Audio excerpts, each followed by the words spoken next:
Hello बच्चों, नमस्कार। स्वागत है आपका अपने परिवार अंकित एजुकेशन अड्डा पर। आज हम बात करने वाले हैं 16 दिसंबर की करंट अफेयर के बारे में, जो कि कुमार गौरव सर के द्वारा कराई जाती है। हैंड रिटन नोट्स के माध्यम से आपका रिवीजन होगा और जो फूल पत्ती वाली क्लास है उसका रिवीजन जल्द ही करने वाले हैं, मात्र 10 मिनट के अंदर। तो यहाँ पर पहला क्वेश्चन पूछा गया था कि हाल ही में भारत ने स्टैनफोर्ड के ग्लोबल एआई वाइब्रेंसी इंडेक्स 2024 में कौन सा स्थान हासिल किया है? तो ये तीसरा स्थान हासिल किया है। पहले स्थान पर यूएसए है, सेकेंड स्थान पर चाइना है। अगर हम 2023 की बात करें तो इसमें जो भारत का स्थान रहा था वो सातवां था। तो इसके साथ साथ आपको कुछ महत्वपूर्ण रैंक याद रखनी है भारत की कि भ्रष्टाचार धारणा सूचकांक में भारत जो है वो 96 स्थान पर है। सस्टेनेबल डेवलपमेंट गोल में 99वां स्थान है। हंगर इंडेक्स में 102वां है। शांति में आपका भारत 115 है। खुशहाली में 118। आर्थिक स्वतंत्रता सूचकांक में 128। हेनले पासपोर्ट इंडेक्स में 85वां। जेंडर गैप इंडेक्स में 131। ह्यूमन डेवलपमेंट जो है हमारा मानव विकास सूचकांक उसमें 130। एशिया पावर में आपका तीसरा और प्रेस फ्रीडम इंडेक्स में आपका 151वां है। एससीओ की वर्तमान में जो है बैठक हुई थी तियानजिन चीन में हुई है।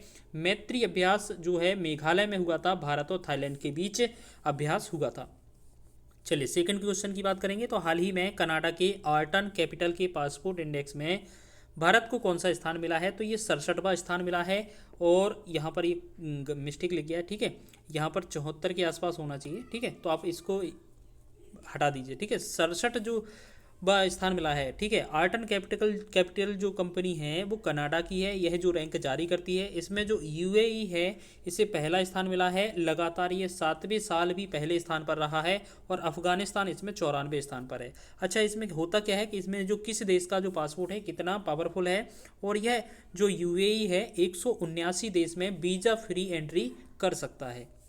चलिए हम बात करेंगे एक जो मंत्रालय है आदिवाणी जो संस्थान है, आदिवाणी से संबंधित जो है वो किससे है? वो जनजाति मंत्रालय से है, याद रखेंगे ये। आगे बात है नेक्स्ट हमारे थर्ड क्वेश्चन की। तो क्वेश्चन लिखा है हाल ही में 11वीं संयुक्त राष्ट्र सभ्यता गठबंधन UNAOC फोरम की बैठक कहाँ हुई है? तो रियाद सऊदी अरब में हुई है। ये 11वीं है क्रम की और इसका जो मुख्यालय होता है, जो UNAOC का मुख्यालय जो होता है वो यूएसए में है, न्यूयॉर्क में। भारतीय तरफ से भारत की दल का नेतृत्व जो है वो पी कुमारन ने किया है, जो पूर्व विदेश सचिव रह चुके हैं।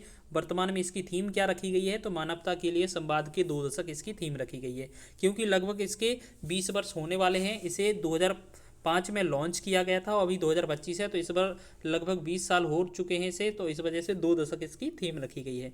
कोफी अन्नान घाना के जो पूर्व यूएनओ महासचिव थे, इन्होंने इसको लॉन्च किया था। और वर्तमान में आपको पता है यूएनओ जो है संयुक्त राष्ट्र महासभा, उसके जो महासचिव हैं, संयुक्त राष्ट्र जो संघ है उसके जो महासचिव हैं वो वर्तमान में कौन है? एंटोनियो गुटारेस, जो कि पुर्तगाल के रहने वाले हैं। यूएनए के पहले महासचिव जो थे वो त्रिगवेली थे, नॉर्वे के देश के। अब बात करेंगे कुछ महत्वपूर्ण बैठकें हैं वर्तमान में हुई हैं, जैसे G7 की जो बैठक है वो कहाँ हुई है? कनाडा में। G20 की जो बैठक है जोहान्सबर्ग में।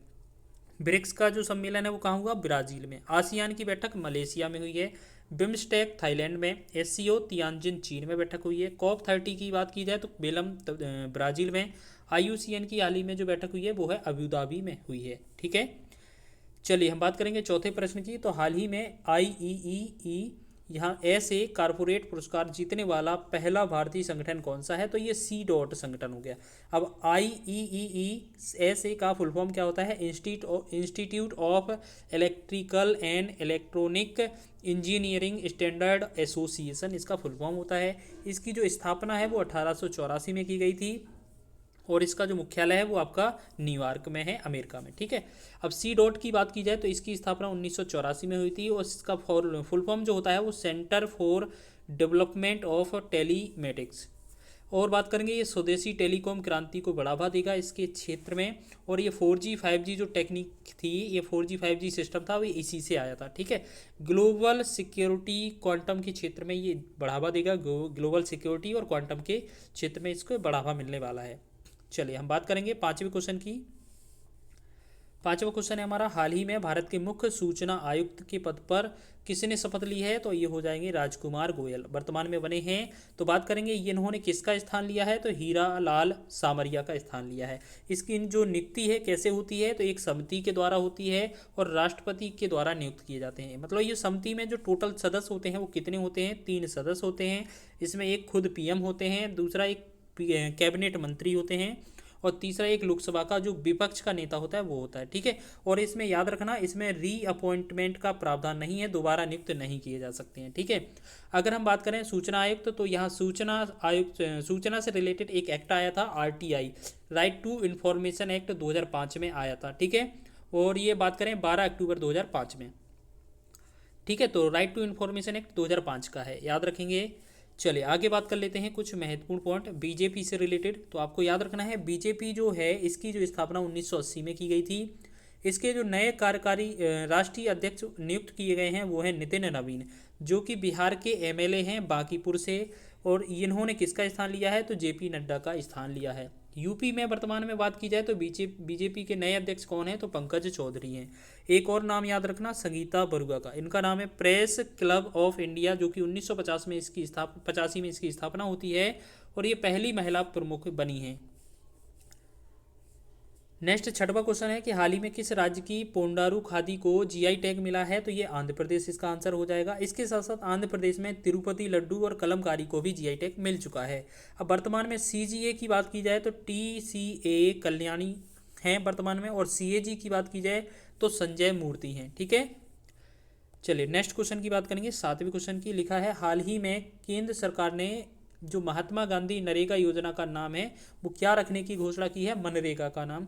तो पूज्य बापू ग्रामीण रोजगार योजना का नाम रखने की घोषणा हुई थी। 12 दिसंबर 2025 में लागू हुई, 1 अप्रैल ये 2026 से ये लागू हो जाएगी। लेकिन इसमें क्या है, कुछ लोगों को आपत्ति थी, तो ये नया नाम जो है वर्तमान में लास्ट टाइम पे जो फाइनल किया है, तो फाइनल जो नाम रखा गया है इसका मनरेगा का वो है जी राम जी योजना। जी राम जी योजना इसका नया नाम रख दिया गया है। ठीक है, अब बात करेंगे, अब आज की डेट जो थी 16 दिसंबर थी। इसमें 16 दिसंबर को कौन सा दिवस मनाया जाता है? तो कारगिल विजय दिवस, जब हमने पाकिस्तान पर विजय पाई थी। ठीक है, चलिए कारगिल विजय आपने ये देखा होगा, विजय जो ऑपरेशन चलाया था। नरेगा की बात की जाए तो नरेगा जो था राष्ट्रीय ग्रामीण रोजगार गारंटी अधिनियम जो एक्ट था वो 2005 का था। ये लागू कब हुआ था? 2 फरवरी 2006 से लागू हुआ था।